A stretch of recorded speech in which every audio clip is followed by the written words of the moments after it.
Hello Internet, this is your friendly neighborhood Camel Pimp, and I just wanted to make a short little bonus video about what you actually do when you play this game, because I am actually skipping over a lot of the gameplay, mainly because it's not interesting to me, it's not going to be interesting to you. So anyway, random battle on auto, because this is pretty much what you do for about 90% of the game. It's very exciting. You might also notice they're going jittering around. Well, the game actually does, well, in the US and PAL versions, not in the original Japanese version, the game does come with fast forward buttons, the RL buttons. The L button increases it by, the animations by 2 times 2, and I believe the R is by times 3. I could be wrong. If I'm wrong, correct me. So yeah, that was the counter move.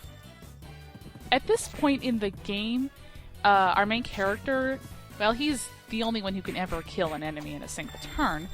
But if he misses one of his three hits, then the enemy will not die. Maybe Gabe or Flora will finish the enemy off for him, but kind of a crapshoot, and that becomes a lot less likely as the game goes on. But yeah, that battle on about 3 times speed, and I'm not going to waste your time by doing this at normal speed. But yeah, that battle was about a minute, 3 times speed.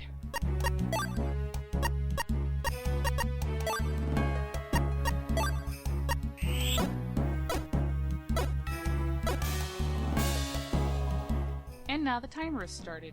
You will notice that the clock on the lower screen is starting to tick down.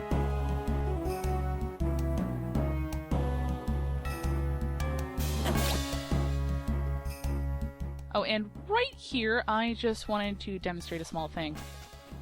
That, yeah, if you remain in the dungeon but you go to a different room, the timer remains exactly as it was. The timer is the checks to everything. And if I were to, say, click off of Virtue Mode at this point, and to fight an enemy, the timer would remain exactly as it was. Oh, look, it's those fuckers that break equipment. I love them. Yeah, those scorpion fuckers will break equipment. There's not really much you can do about that other than break out Gale Cut, which will not kill them in one hit, as you'll see. It also looks hilarious 3 times speed.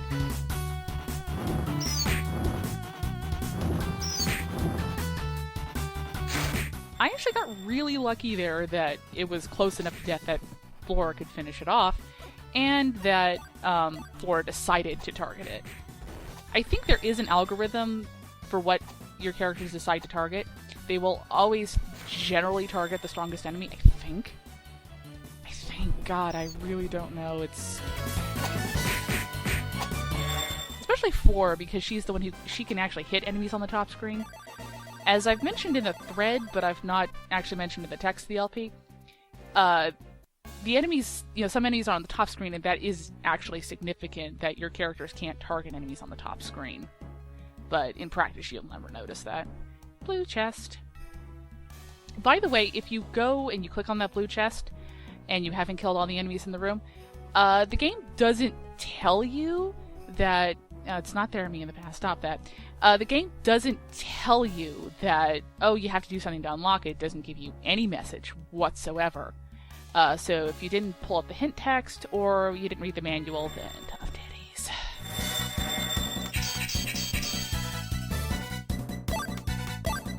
And yeah, I'm actually going to pull out Gale Cut for every fight. Honestly, by this point in the game, it barely does much.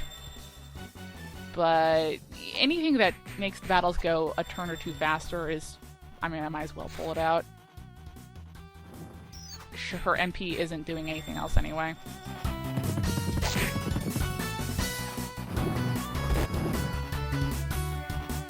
Although I do kind of have to wonder if it'd be faster to just do it on auto the entire time, so I didn't have to waste that couple of seconds to input commands. That's not a fucking task, so who cares? Someone had asked if healing spells in the game scale up, and they actually do. Flora's healing spells much later in the game are actually pretty decent, but damage spells really don't scale on the same level. Gale Cut gets pretty crap later on in the game. Do do anything else with Gabe, so fuck it, might as well. And there's one of those antlion holes that don't resemble antlion holes. Sorry, I think of antlion holes and I think of that thing in Phantasy Star, but no. Yeah, I'm kind of babbling at this point because there is really nothing to say about the game. And if you've tuned out, I'm not offended. I personally have tuned out at this point. Man, when I did the last few recording, when I did the recording for the last dungeon or so, my last 2 dungeons, I was really fucking tired, and if nothing else, the really long, boring battles just gave me an excuse to have some micro naps. Except when those your equipment breaking fuckers are on screen, in which case, you can't really do that. You have to really kind of pay attention to see, oh crap, did you break anything? Did you break anything? Did you break anything?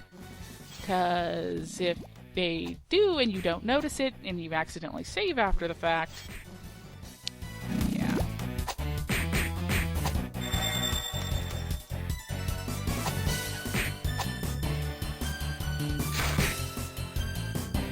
Really astonishing how terrible characters that Jean do. Yeah, I didn't realize that his name is supposed to be pronounced like Jean. I always kind of pronounce it like Jian or whatever. And fuck, I'm not going to call him Jean. He doesn't deserve to be associated. Oh yes, and that hole right there, I believe is the only one that will lead to treasure. Oh, if you notice a little sort of sweat, yeah, fuck you too, buddy. The sweat that comes out of the characters as they run, you notice it with Jian there. Yeah, that's to indicate that they're getting low on HP.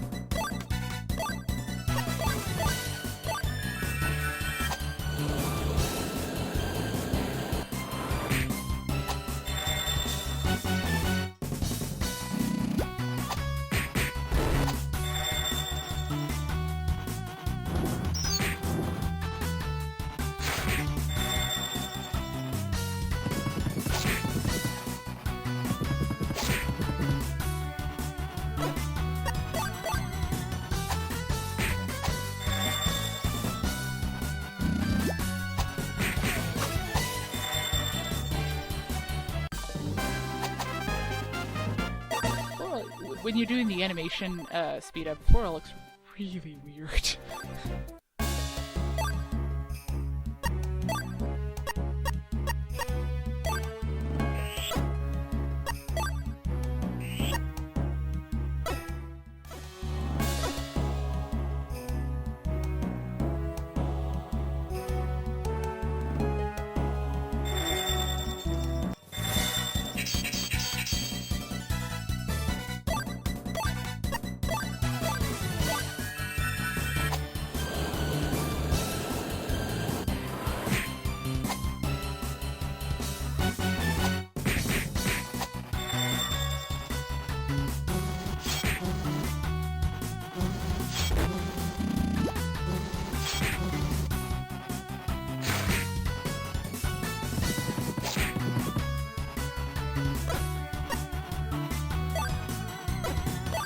Right there is a function if you press X during the command phase. You can actually pull up the names of enemies, which is admittedly something I've been neglecting to do, mostly because I don't care.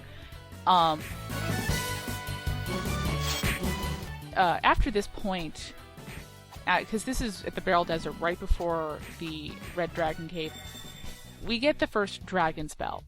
And I do actually start to use that a lot after a certain point, mainly because, well, John's MP isn't doing anything else, so you might as well. You give me the skill, I might as well use it, right? But yeah, up until that point, that Gale Cut is the only thing you have, only offensive spell you have, because the cards are just buffing, debuffing. They don't really do damage. And now we get to the fun part where it's, okay, where did that last enemy spawn in? I really don't know how the game calculates where enemies spawn in. Because usually what you do is you just go through a room, clear it once, and hope that gets everybody, and usually it does. This time, there was about 7 enemies that spawned in. And that's actually on the high end of what will spawn in the game. It spawns in from about, I think it's 5 to 7, maybe it's 5 to 8 or 9, I'm not sure. I think 7 is the highest. I don't actually remember off the top of my head.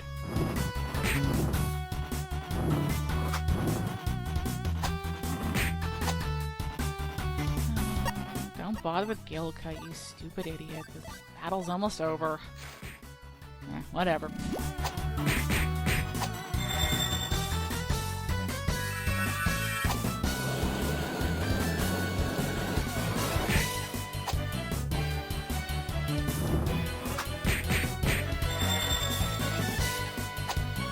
Oh, that was lucky.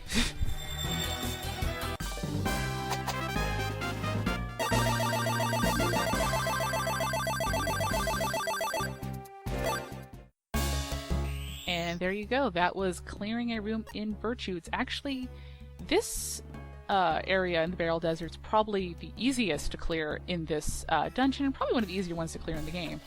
And it actually gives you a pretty swank piece of armor. Really don't think I've complained enough about how terrible the inventory is.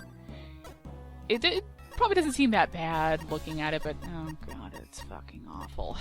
Especially the accessories. But yeah, it's how you play Lunar Dragon Song. Don't.